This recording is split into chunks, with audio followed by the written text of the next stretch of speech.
Bueno, pues según los evangelios sinópticos, a continuación de esa entrada de Jesús en Jerusalén a lomos del pollino, va al templo y allí expulsa a los cambistas y a los vendedores de animales para los sacrificios rituales.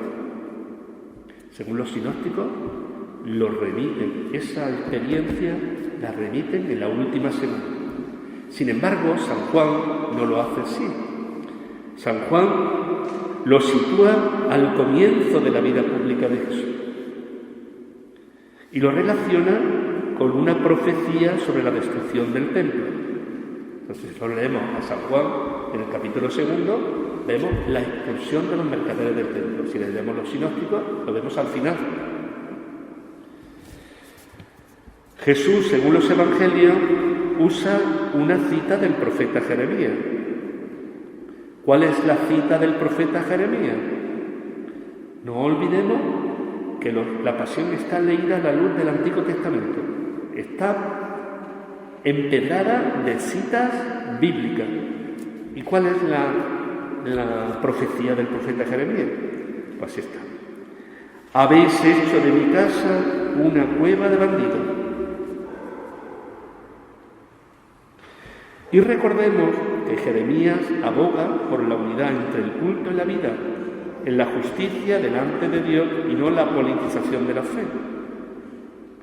Entonces, la comunidad cristiana como que tiene muy presente esa lectura de esa meditación del Antiguo Testamento y lo vio reflejado en los acontecimientos de la pasión.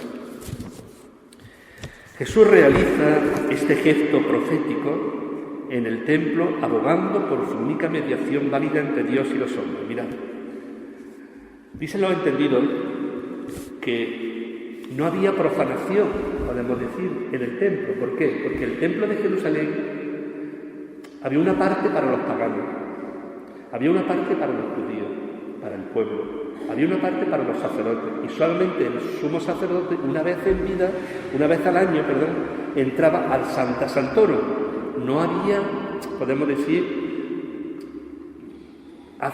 sobrepaso de lugares puros, podemos decir. Para los sacrificios del templo se necesitaban animales. Había lugares también para los sacrificios. Y el templo tenía su moneda propia.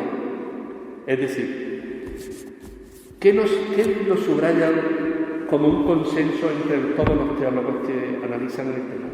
Pues que Jesús quiere hacer un signo profético para subrayar que la mediación entre Dios y los hombres no radicaba en el templo, sino que radicaba en Él mismo. Él era el único mediador, así lo verá después. Todo lo verá San Pablo y sobre todo la carta a los hebreos, donde en clave sacerdotal analizan la vida de Jesús y nos dicen que el único mediador entre Dios y los hombres es Cristo.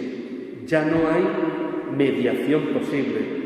Se cuestiona todo el sacrificio de animales y abogan por ese único sacrificio que es Cristo.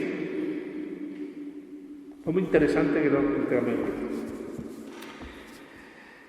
Destruir este templo y yo en 3 días lo levantaré. Mirad, hace referencia a su propia resurrección, a su propia mediación, a Él mismo. En definitiva, la señal que establece el culto verdadero es su cruz y resurrección. Ha llegado el momento de adorar a Dios en espíritu y en verdad. ¿Recordáis? En el diálogo con la samaritana. Jesús y la samaritana en el pozo de Sicar, cuando dice, ¿dónde? Yo como samaritana te voy a hacer una pregunta, tú como judío, ¿dónde hay que adorar a Dios? Vosotros decís que en Jerusalén, nosotros decimos que en nuestro monte. ¿Dónde? Pues ni aquí ni allí. Hacerlo en espíritu y en verdad. Y que el verdadero templo es Jesús. Este episodio de la expulsión de los mercaderes del templo habría sido el detonante para que el Sanedrín viera en Jesús un peligroso agitador de masas y juzgara convenientemente denunciarlo ante las autoridades romanas que tenían la potestad en cuestiones de orden público. Filón de Alejandría describe a Poncio Pilato como un hombre de carácter inflexible y duro, sin ninguna consideración. Y así nos lo presenta Filón de Alejandría. Bueno, en definitiva, que esa expulsión de los mercaderes del templo tiene sobre todo esa mirada cristológica de que la única mediación entre Dios y los hombres es Cristo, es Jesús, Él mismo.